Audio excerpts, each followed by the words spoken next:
झारखंड में इंटर स्तरीय वैकेंसी निकाला गया है जो कि अलग अलग पदों पे है। ये जो रेगुलर वैकेंसी है इसका नाम रखा गया है JILCCE यानी झारखंड इंटरमीडिएट स्तरीय संयुक्त परीक्षा। तो इसकी पूरी जानकारी जानेंगे, क्या सिलेबस है, क्या एग्ज़ाम होगा, कैसे फॉर्म भरना, कैसे आरक्षण मिलेगा, कितने एग्ज़ाम होगा, टोटल पोस्ट की बात करें तो 326 टोटल पोस्ट हैं और क्या क्या पद हैं और कितना सैलरी है, सभी कुछ जानेंगे। आप अंत तक बने रहिएगा, आपको एक एक पॉइंट बाय बताते चलेंगे।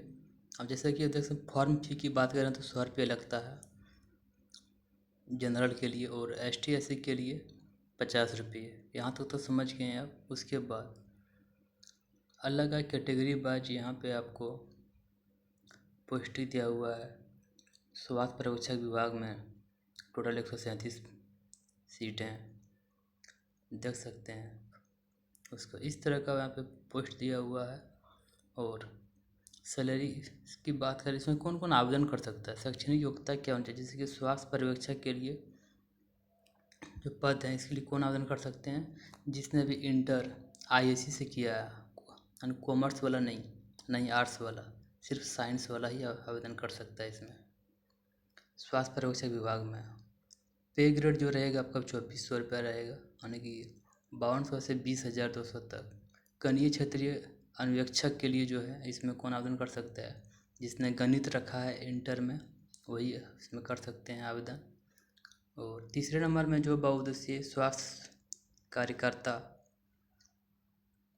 इसमें कौन आवेदन कर सकते हैं, इसमें जिसने भी ISC किया है साइंस से। आर्ट्स वाला इसमें नहीं दिया गया है, आर्ट्स वाला इसमें आवेदन नहीं कर सकते हैं। वेटनरी सहायक यानी चिकित्सक सहायक में कौन आवेदन कर सकते हैं, तो जिसने भी महाविद्यालय संस्थान से जीव विज्ञान का इंटरमीडिएट किया है, यानी कि जिसका बायो है, वो आप इसमें आवेदन कर सकते हैं। और कीट संग्रहकर्ता वो कौन आवेदन कर सकते हैं, जिसने भी जीव विज्ञान आने की, इसमें दोनों आवेदन कर सकते हैं, जिसमें मैथ और बायो रखे थे उसमें आवेदन कर सकते हैं बायो वाला। और छठा वैकेंसी है कि मत्स्यिकी तकनीकी सहायक यानी कृषि पशुपालन एवं सहकारिता विभाग, इसमें आवेदन कौन कर सकते हैं, जिसने भी मान्यता प्राप्त संस्थान से इंटरमीडिएट 10+2 जीव विज्ञान परीक्षा उत्तीर्ण किया हो, इसमें वही आवेदन कर सकते हैं। अब आ जाता उम्र सीमा की बात करें तो उम्र सीमा की बात करें तो 18 वर्ष से टोटल 40 वर्ष तक होना चाहिए। अलग अलग कैटेगरी वाइज छूट भी दिया हुआ है, यानी कि मिनिमम 35 साल 18 साल होना चाहिए, मिनिमम 35 साल होना चाहिए छात्र के लिए। और इस कैटेगरी वाइज छूट भी दिया हुआ है। और किसी का आरक्षण लेना है तो आप बोला गया है कि CO लेवल का पूर्व अंचलाधिकारी का निर्गत निवासी प्रमाण पत्र जो होना चाहिए, उसमें 19/7/2019 से पहले का नहीं होना चाहिए, उसके बाद का ही होगा तो भी मान्य दिया जाएगा। और जाति की बात कर लें तो आपका किसी अनुमंडल पदाधिकारी से तो जो होना चाहिए वो कब तक का होना चाहिए, वो 25/2/2019 से किसी भी अंचलाधिकारी से आपका निर्गत होना चाहिए, यानी कि उसके बाद का नहीं, उससे पहले। जैसे कि 19 अगर यदि 18 का है तो अब नहीं मान्य होगा, 19 के बाद से है तो आप इसका मान्य हो जाएगा। इसी तरह है, पूरे मेन पॉइंट्स को समझ लेंगे। अब चलेंगे इसका टोटल जो रखा गया 326 पोस्ट हैं इसमें। और एग्ज़ाम की बात करें तो इसमें 2 एग्ज़ाम होगा, प्रारंभिक परीक्षा मुख्य परीक्षा।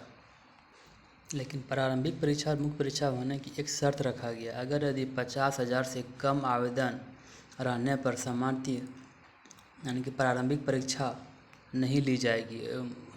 अधिकतम सीमा से अधिक अभ्यर्थी रहने पर स्थिति में विभिन्न परिस्थितियों के आधार पर सीधे मुख्य परीक्षा आयोजित करने के संबंध में निर्णय ले सकेंगे। यानी कि 50,000 से विद्यार्थी ज़्यादा हो जाएगा तो हम प्रारंभिक परीक्षा लेंगे, उसके बाद 50,000 से कम रहता है तो हम एक ही परीक्षा में हम निपटा लेंगे।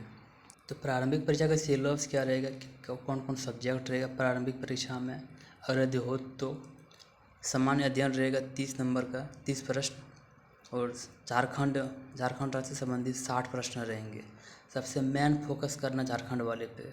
और सामान्य गणित से 10 नंबर रहेंगे, और ज़्यादा हार्ड गणित नहीं रहता है इसमें। सामान्य विज्ञान से 10 नंबर, और रीजनिंग रहेगा आपका 10 नंबर का।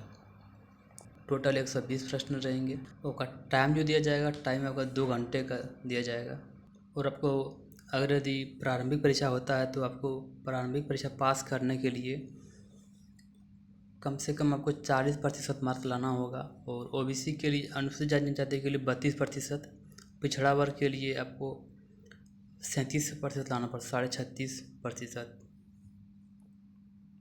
सेकंड परीक्षा जो होगा, मुख्य परीक्षा, उसमें क्या होगा, हिंदी भाषा के 60 प्रश्न होंगे। हिंदी एवं अंग्रेजी प्रत्येक में अनुच्छेद आधारित 20 प्रश्न और व्याकरण आधारित 40 प्रश्न होंगे। और अंग्रेजी भाषा ज्ञान के 60 प्रश्न, टोटल 120 भाषा ज्ञान से होगा ये। और ये जैसे कि हिंदी, उर्दू, संताली, जनजाति क्षेत्रीय भाषा को आना चाहिए, उसमें आपको लिया जाएगा। थर्ड प्रपत्र जो होगा उसमें 30 सामान्य अध्ययन, 40 झारखंड सामान्य ज्ञान से रहेगा। और सामान्य विज्ञान से 20 प्रश्न रहेंगे। सामान्य गणित से 10 नंबर, कंप्यूटर का 10 नंबर, और रीजनिंग का रहेगा 10 नंबर। टोटल 120 प्रश्न रहेंगे। तो भाषा वन पत्र पर जो रहेगा वो हिंदी अनुच्छेद के आधारित रहेगा, वो 20 प्रश्न, और हिंदी व्याकरण का आधारित 40 प्रश्न। और पत्र 1 में जो अंग्रेजी भाषा रखते हैं उसको अंग्रेजी अनुच्छेद का 20 प्रश्न, और अंग्रेजी व्याकरण में 40 प्रश्न। एक मोटे तौर पे बात करूँ तो इसमें देखा गया है कि आर्ट्स वाले कैंडिडेट को मौका नहीं मिला है। एक छोटी सी रिक्वेस्ट है कि चैनल को सब्सक्राइब कर लीजिएगा और आगे शेयर कीजिएगा।